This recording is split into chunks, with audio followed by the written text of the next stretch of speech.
When they had their first child, her name is Luisa, and their oldest one, and she was born at Gary Lake, March of 1952.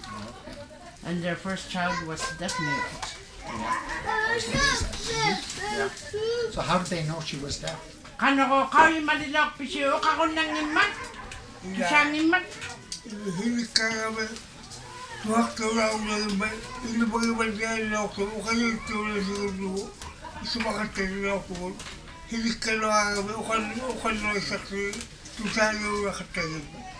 They started noticing that when she was sleeping, when people were talking, she wouldn't make any movements, and she wouldn't hear anything. Yeah. And that's when they got suspicious, and they started thinking she must be deaf. And the only time she would seem to hear was only when they touched her. When they touched her like that. Okay. When she was newborn, they didn't know that she was deaf until she started getting older, and that she couldn't hear. Yeah. Back then they didn't have doctors. She was born in an igloo. So then she got a little older and they started to communicate by signing with her.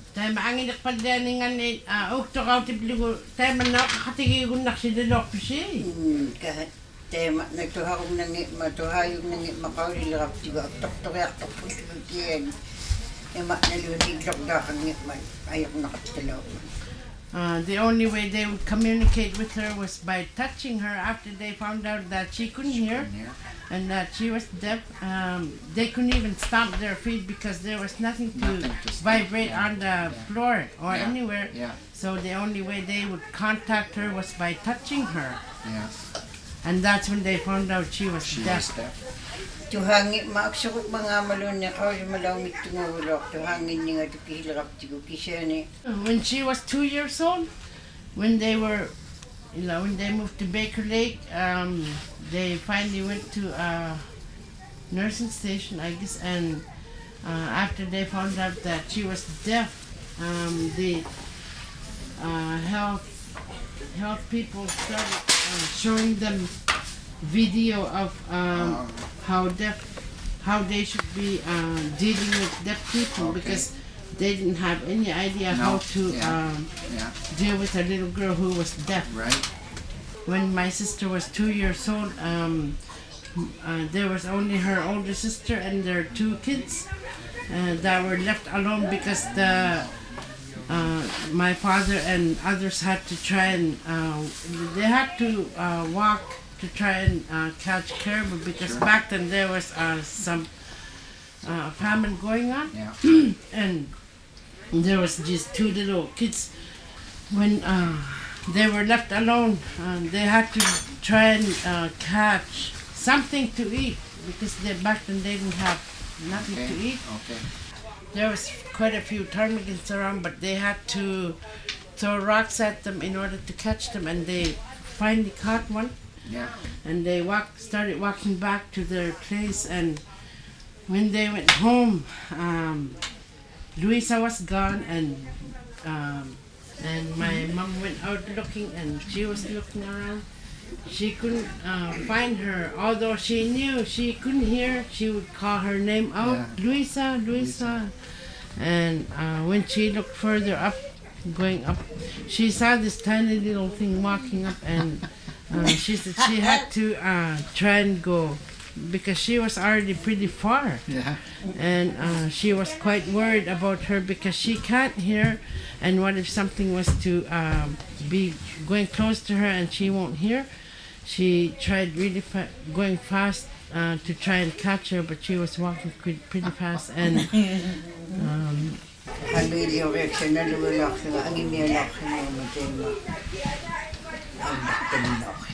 and that same year, following year, in the fall, my mom was told that Luisa had to leave, and she didn't know what to say, and she had no choice but to let her go, and she was only like almost 3. When she was 3 years old, they told her that she'd have to leave her family. She was only 3. Yes. They sent her down to Winnipeg when she was 3 years old. When she was 3 years old. Yes. And they kept her in Winnipeg for a long time, and only after my parents moved to Rankin, they finally sent her to Rankin.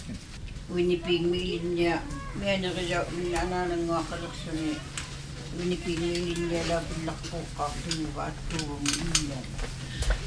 When she was down in Winnipeg, she would be staying with foster home, foster parents, and after that she was in Winnipeg for so many years, and later on she was sent to Vancouver to attend high school. They would both be crying before they would depart from each other, and they had no choice, and they had no choice at all but to let her go, and they would both be crying.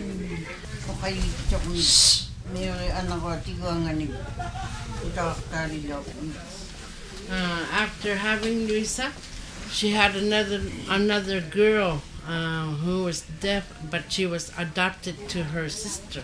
Oh, okay. And then she had Philip, who's also deaf. And She's then gone. Johnny. And then JM, JM, who's deaf. And then Johnny. They were in a famine area, and they were like very hungry all the time, and only in the winter time they would have tea.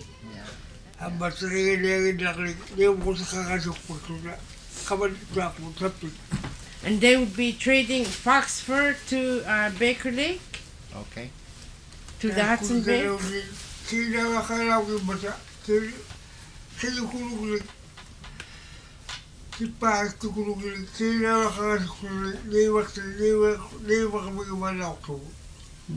Back then when they were fur trading, they didn't have any money, so they would be trading them with little blocks or little sticks. They would be using them to trade their food with.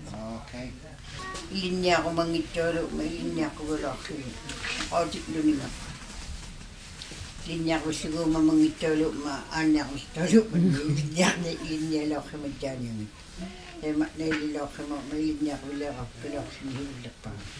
With her first one, she had a hard time, but the other four, she got used to, because it was a lot easier for her, knowing that they are deaf too, and that she was going to be coping with them. But for her youngest one, who's his name is Johnny, she had a hard time.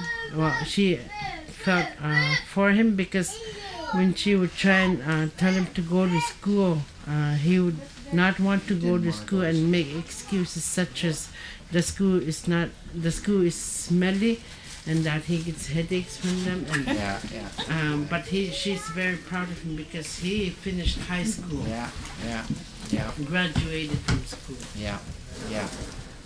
For Philip, he attended school for the deaf in Winnipeg, but apparently his foster parents were mistreating. And my mother was worried that once he gets bigger, that they were going to have a hard time with him.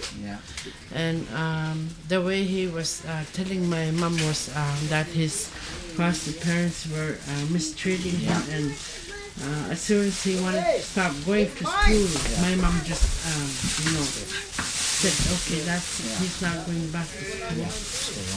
Stay home. They would have a hard time putting him on the plane, and that's when he's not going back to school yet. Tamani niya una mga apakso na ulirama. Pekotiliho ukaw jawgama. Ukayo talaga jutingo ilinya ko titamanga akitulo mata ayuk mata. Makakanga. Shortly kaya pekotiliho na ali akitulo ali tikitita katang tamanga. Tema nata akitulo lang tigay ko tiksa mata tikitum nakpaksa ulula ko.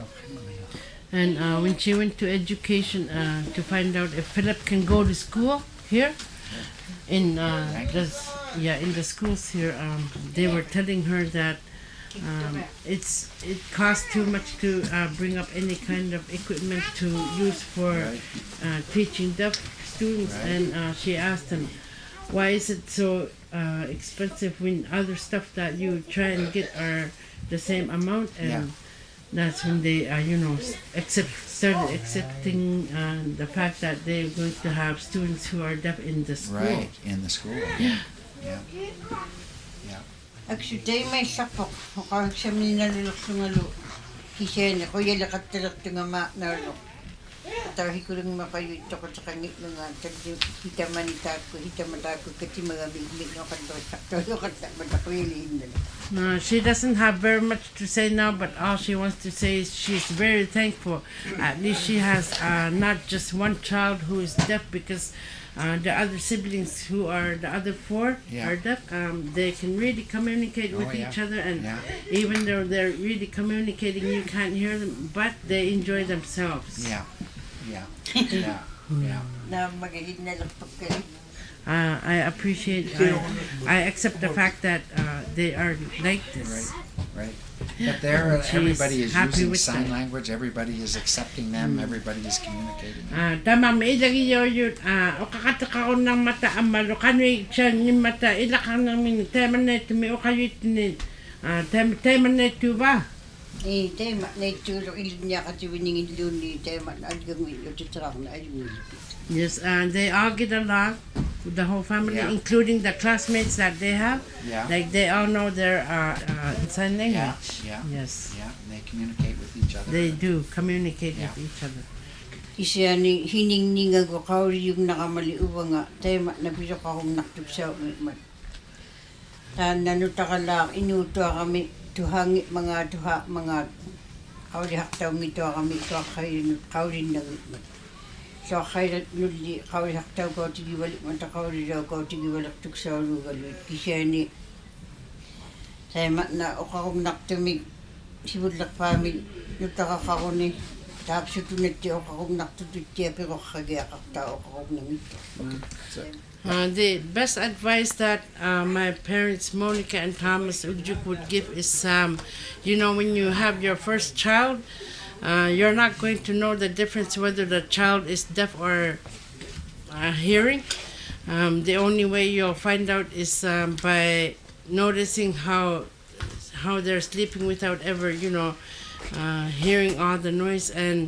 But in today we have technology, and that's the technology that we have today can tell them right away if they're deaf or not. And the advice also is if you know that you have a child who is deaf, and if you have children who are hearing, they would like to see that all of them be treated equally. Don't mistreat your child just because he or she is deaf. You have to treat them all the same. Good. Action.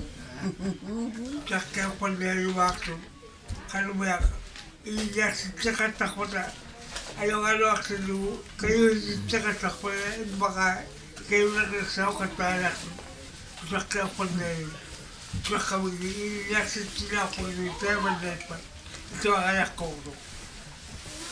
And his advice is, it's about the same as what my mom said. For those future parents to be, if you have a child who is deaf mute, please treat them equally. They're human beings just like all of us, and they want them to be treated all the same.